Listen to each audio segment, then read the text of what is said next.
ఒక ఉద్దేశం మీద, చాలా మంచి ఉద్దేశం మీద ఈ కార్యక్రమాన్ని అనేది రాష్ట్ర వ్యాప్తంగా చాలా అట్టహాసంగా చేస్తున్నారు. పెద్ద హై స్కూల్స్ కావచ్చు, ఎలిమెంటరీ స్కూల్స్ కావచ్చు, అన్ని స్కూల్స్ లో చేస్తున్నారు. ఈ కార్యక్రమానికి ఇంత పెద్దగా వచ్చినందుకు ప్రత్యేకమైన అభినందనలు తెలియజేస్తున్నాను. ఇంకా కూడా తల్లిదండ్రులందరూ కూడా ఇంకా రావాలి. మనకి పిల్లలు సుమారు 50 మంది ఉంటే 50 మంది తల్లిదండ్రులు ఉండాలి.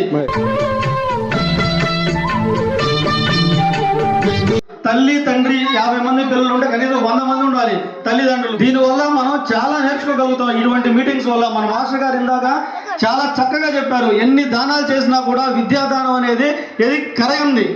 నువ్వు డబ్బు, నువ్వు పొలం ఇచ్చుకో, లేకపోతే అన్నం పెట్టు, వస్త్రదానం చేయి, ఏ దానం చేసినా కూడా అన్నీ కూడా కరిగిపోయాయి, చినిగిపోయాయి, అరిగిపోయాయి.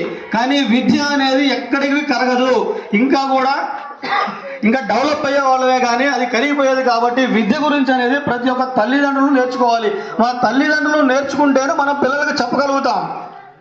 కాబట్టి ఇటువంటి కార్యక్రమాలప్పుడు తల్లిదండ్రులు అందరూ కూడా సహకరించి, మాస్టర్లకు కానీ పిల్లలకు కానీ సహకరించి, ఒక్కరోజు మనం పని ఉంచుకుంటే ఏం కాదు. మనం ఏదైనా బాగాలేక హాస్పిటల్కి వెళ్ళాం అనుకోండి, ఆ రోజు మనం పని ఉంచుకోవా, పనికి వెళ్ళలేం కదా. అంతకన్నా గొప్పది ఇక్కడికి రావడం, ఇలాంటి సమావేశాల్లో పాల్గొనడం. కాబట్టి ఇంకోసారి ఏదైనా మీటింగ్ పెట్టినప్పుడు ఖచ్చితంగా కూడా తల్లిదండ్రులందరూ కూడా ఈ సమావేశాలకు వచ్చి పిల్లల గురించి మీరు తెలుసుకోండి.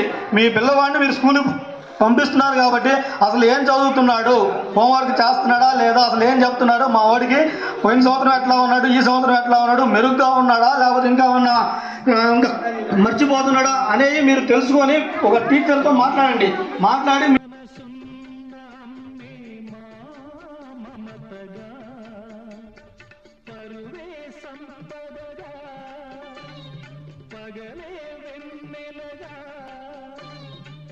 ఎన్ని పనులైనా ఉండొచ్చు, కానీ పిల్లల్ని పరిశుభ్రంగా చేసి స్కూల్కి పంపించడం మన బాధ్యతగా తీసుకోవాలి.